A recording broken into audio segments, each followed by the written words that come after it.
and coaches, among others. And one of them was Billy Napier, of course, at Florida. Edgar Thompson Orlando Sentinel. He's joined us before on the Gators on Sikkim 365 Radio.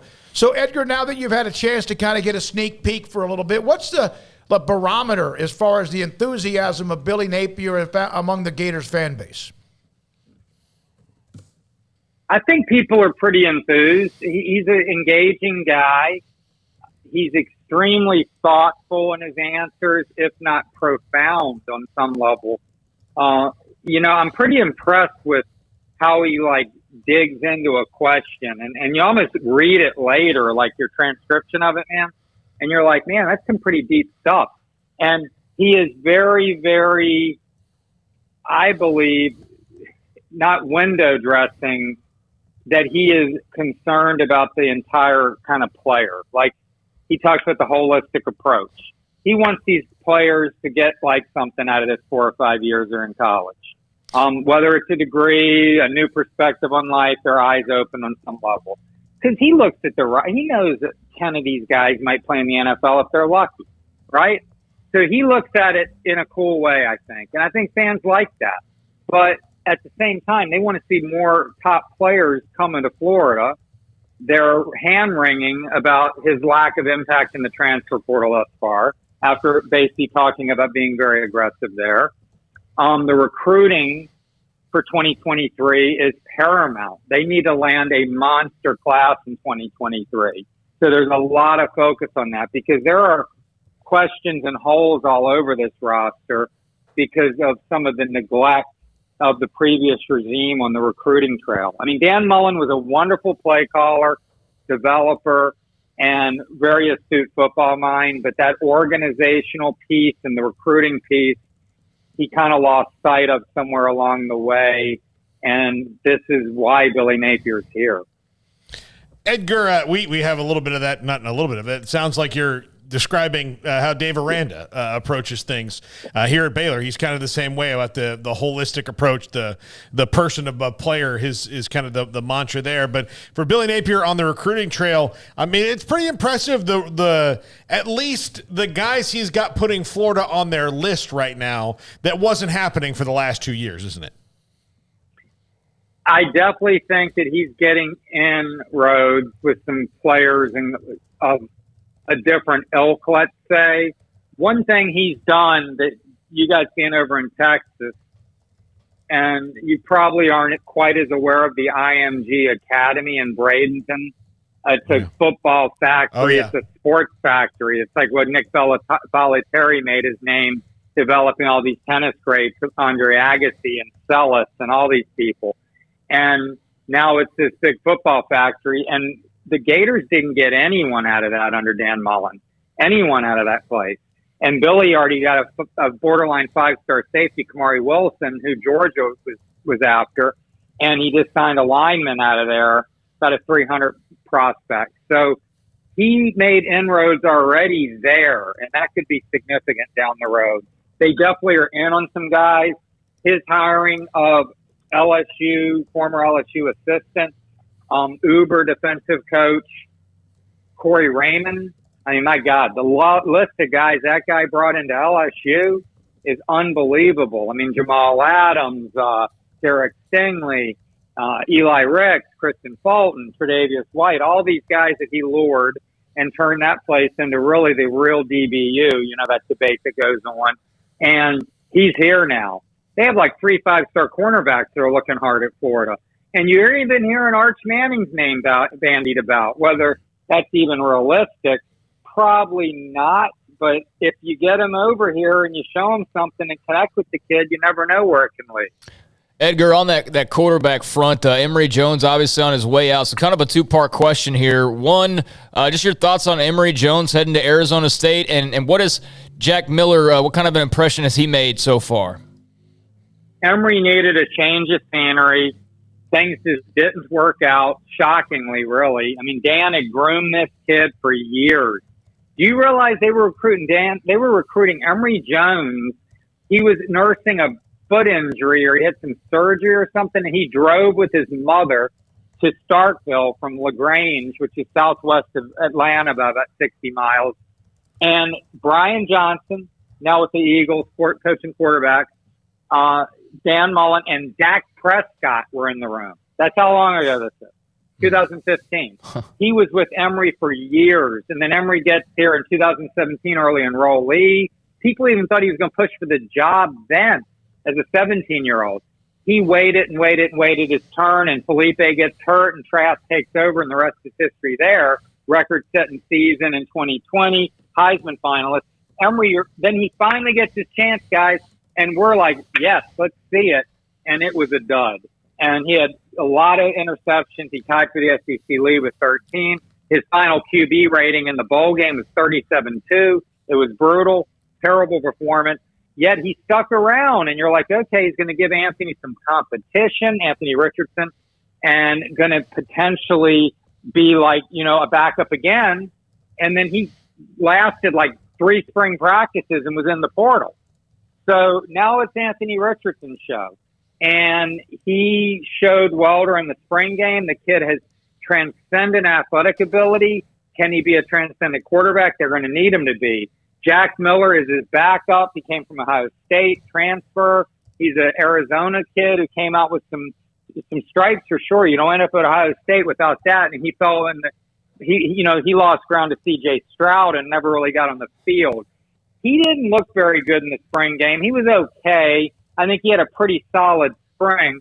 He's certainly capable of probably being a very solid backup. But this is going to be Anthony Richardson's show. He's going to have to stay healthy. He's going to have to prove he can improve as a decision maker. The young man turned 20 this month, so he's very young.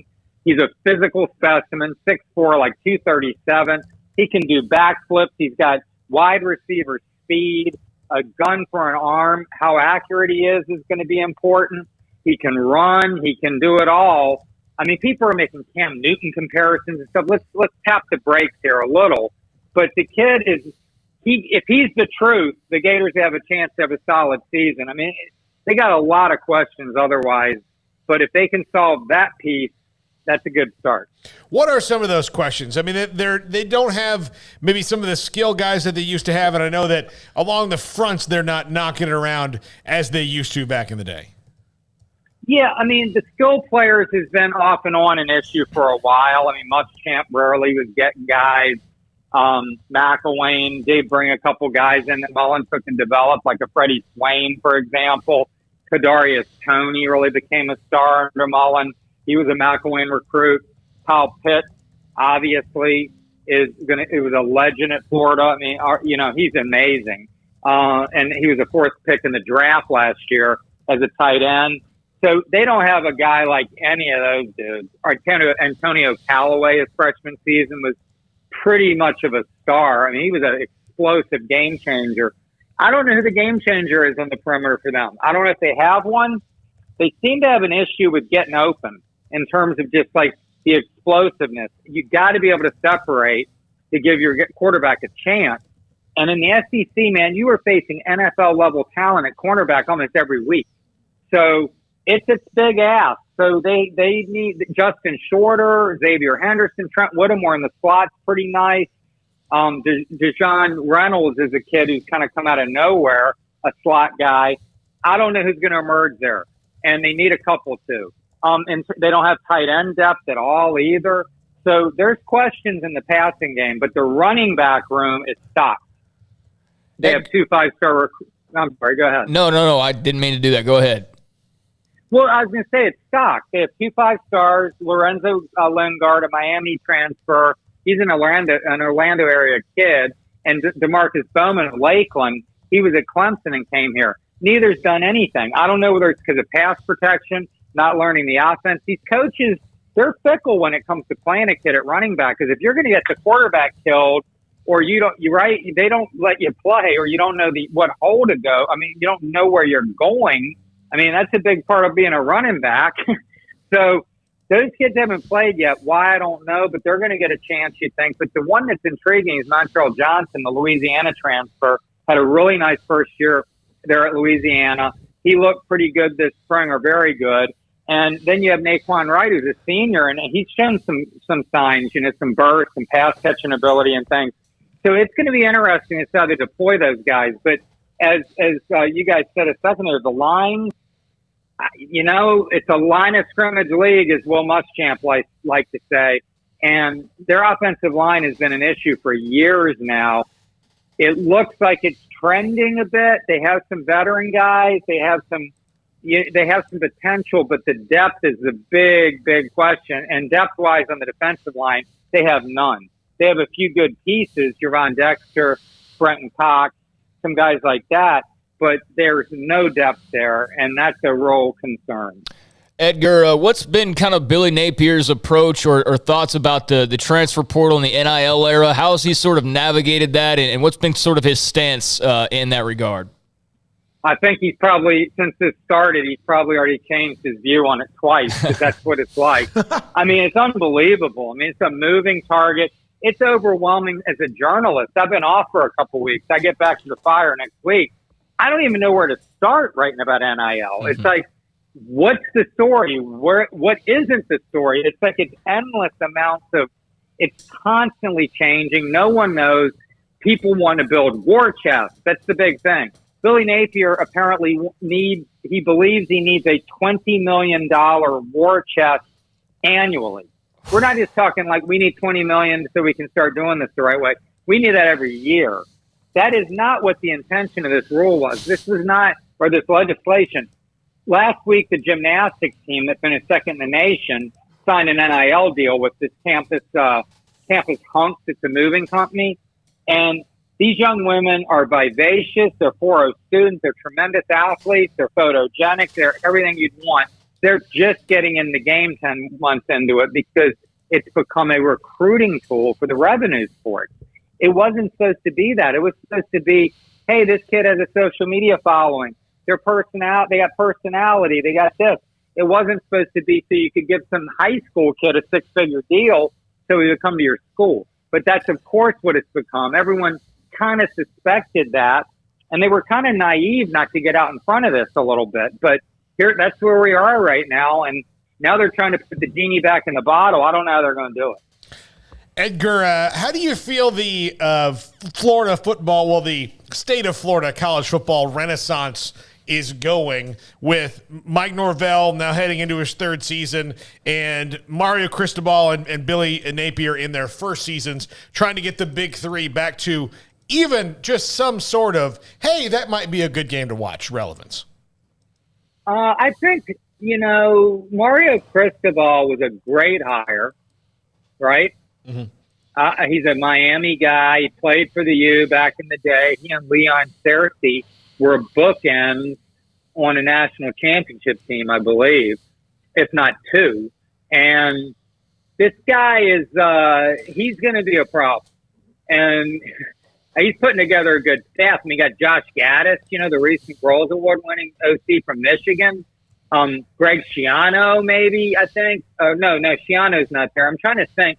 He's got somebody else. It doesn't matter. Their staff is coming together, and it's impressive, and he can recruit, and he's in the most fertile recruiting ground maybe in the country down there for skill talent, at least. He's got Ed Reed on his staff, I believe. So he's going to be a problem. Mike Norvell, year 3, needs to start doing something. He's an impressive guy. I don't know what their talent's like. I don't have my finger on the pulse of that program very well. It's a wait-and-see deal there. And Billy obviously is. Look, the Gators' schedule is brutal, guys. They open with Utah, Pac-12 defending champions, and good program with continuity. Kyle Whittingham's been there since Urban left there in 2004. I mean, that's how long he's been around. And he was with Urban prior to that. And then you get Kentucky coming in. Now, I think Kentucky might take a little step back in some ways, maybe up front. But they're a physical football team and a well-coached football team. And if they have a little skill going, they can give the Gators a good game. And then 2 weeks later at Tennessee.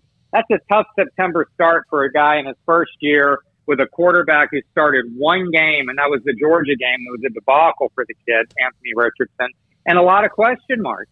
And then they have a 3-game stretch, guys. They play LSU, then they get a week off. They got Georgia, then at A&M. And then Missouri's thrown in there. You got South Carolina. I mean, these are tough games, man. That's 8 legit games right there.